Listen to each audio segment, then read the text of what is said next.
Hi friends అందరికీ. తిరుపతి నుండి శ్రీకాళహస్తికి వెళ్ళాము.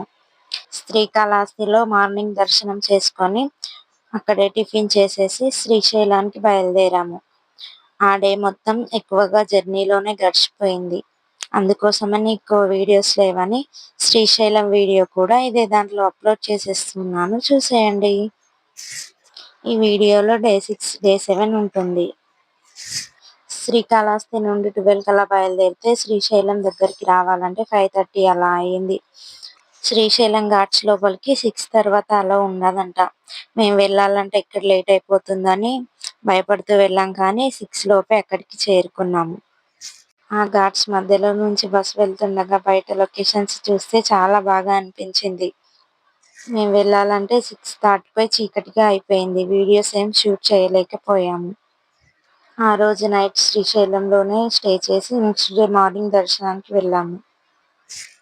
మార్నింగ్ 5 కల్లా దర్శనానికి బయలుదేరాము. అక్కడ 300 రూపీస్ టికెట్ తీసుకొని దర్శనానికి వెళ్ళాము. దర్శనం 1 అవర్లో కంప్లీట్ అయిపోయింది.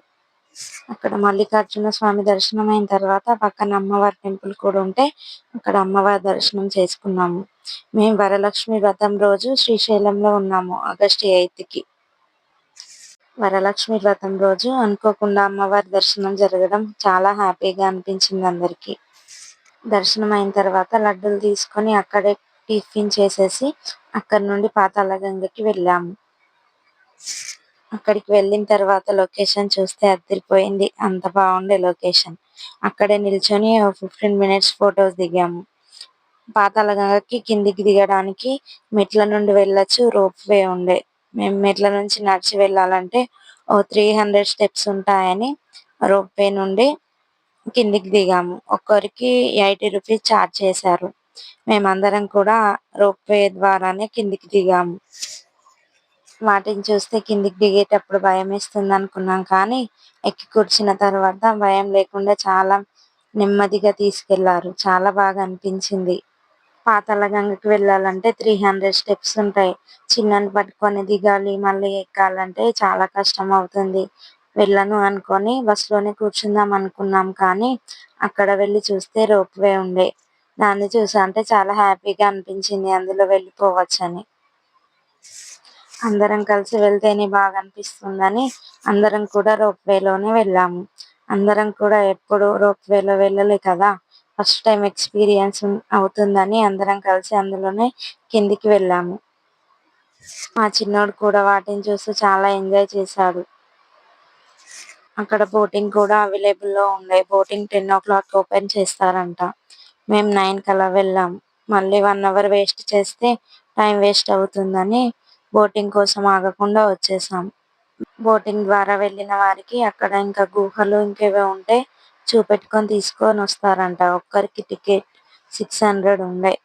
మాకు టైం కుదిరితే వెళ్తుంటాం, కానీ టైం వీలవ్వక వచ్చేసాము. పాపం మా చిన్నానికి కొద్దిగా కోల్డ్ అయ్యింది. అక్కడ వెదర్ మాత్రం చాలా చల్లగా ఉండే. మేము వెళ్ళిన రోజు నైట్ మొత్తం చాలా వర్షం పడింది. తిరుపతిలో కూడా వర్షం పడడం, ఆ వెదర్ మొత్తం తట్టుకోలేక పాపం వాడికి కోల్డ్ ఫీవర్ వచ్చింది కొంచెం. అందుకోసమని క్యాప్ పెట్టేసి ఫుల్ హ్యాండ్స్ టీషర్ట్ ప్యాంట్ వేశాను. అయినా కూడా వాడు చాలా ఎంజాయ్ చేశాడు. అందరికి బాయ్ చెప్పుకుంటూ కూర్చున్నాడు మధ్యలో. కిందికి దిగిన తర్వాత ఓ టోకెన్ ఇచ్చారు మాకు.